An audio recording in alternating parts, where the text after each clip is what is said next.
New South Wales Parliament is set to discuss action against domestic violence as the opposition introduces its bail amendment bill.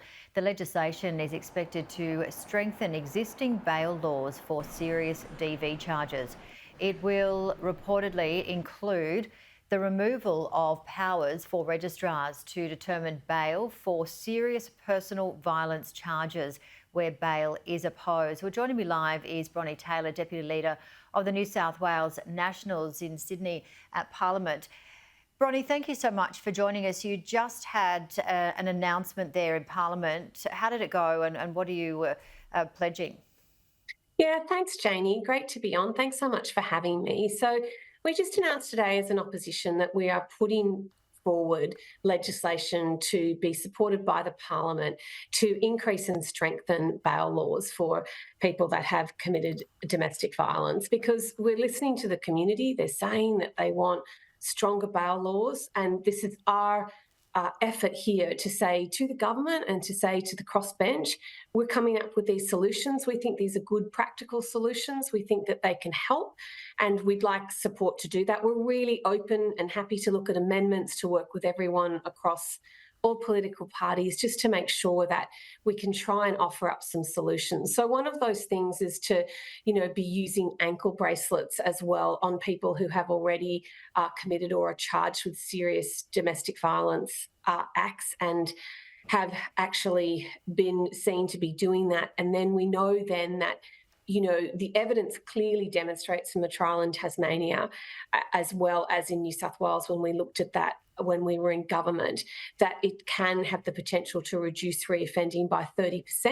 But most importantly, it gives people a warning that someone has broken their bail conditions and to be able to activate their safety plan. So that's one of the things that we're putting forward. The Shadow Attorney General, Alistair Henskin, will be briefing and speaking to the crossbench and to the government about that. And we're saying, look, these are some ideas that we've put on the table. We think they're really effective. We think they're common sense solutions, and we think they'll work.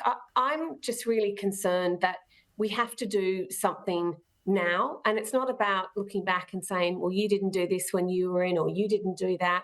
We were able to look at youth crime legislation very quickly in the New South Wales Parliament. I think it's something we need to do with this. It's what the sector is saying that they need. It's what the family and the spokespeople that I have heard, I haven't spoken to personally, but of Molly Ticehurst as well, with that tragedy that we saw in Forbes.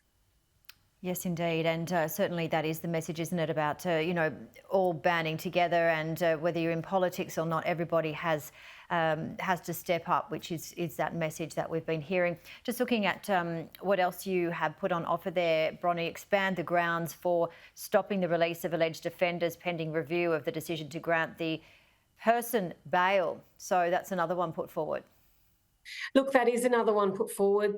There are those three that have been put forward and put out in the statement. I think they're really good. I'm not a lawyer, Janie, but I think they're really good common sense practical solutions that people have been calling for. And a lot of people talk about the fact too, and I actually heard it on the radio today driving down from Nimittabel to Sydney, that people are saying that, you need that time frame and you need people to be held so that you can put your safety plan in place. So I think that's what's really important here. And, we've discussed this before.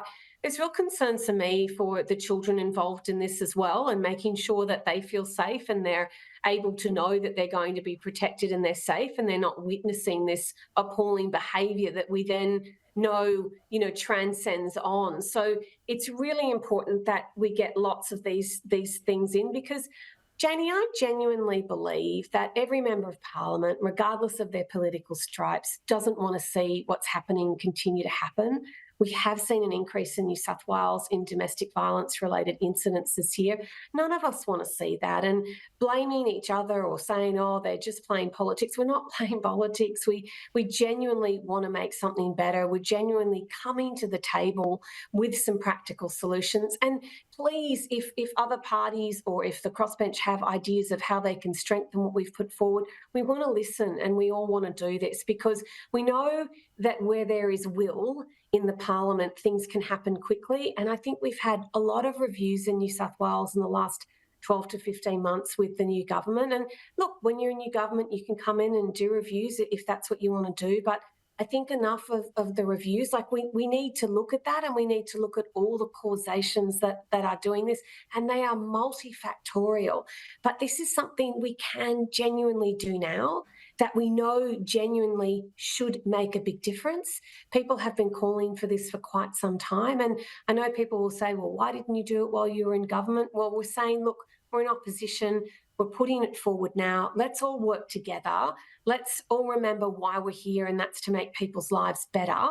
The community is really calling for this and calling strongly. So that's why we're putting it forward on Tuesday when Parliament reconvenes. So it sounds like you're saying stop the blame game on all sides of politics. Let's just get into it. Stop the talk. Let's get into action. Is that what you're saying? I am, Janie, and I really think that's what people expect from us. They get really tired of the bickering and the fighting. And look, you have a job to do in opposition, and that's to hold the government to account. But this is something more than that. And genuinely, I know that the people I stood up with today, my leader Dougal Saunders in the National Party, and Mark Speakman and Natalie and Alistair, we genuinely want to put something forward where we think we can help. We have genuinely sat down and looked at how we can make this better by listening to the community. So let's get on with it. Let's get it done, and let's all work together.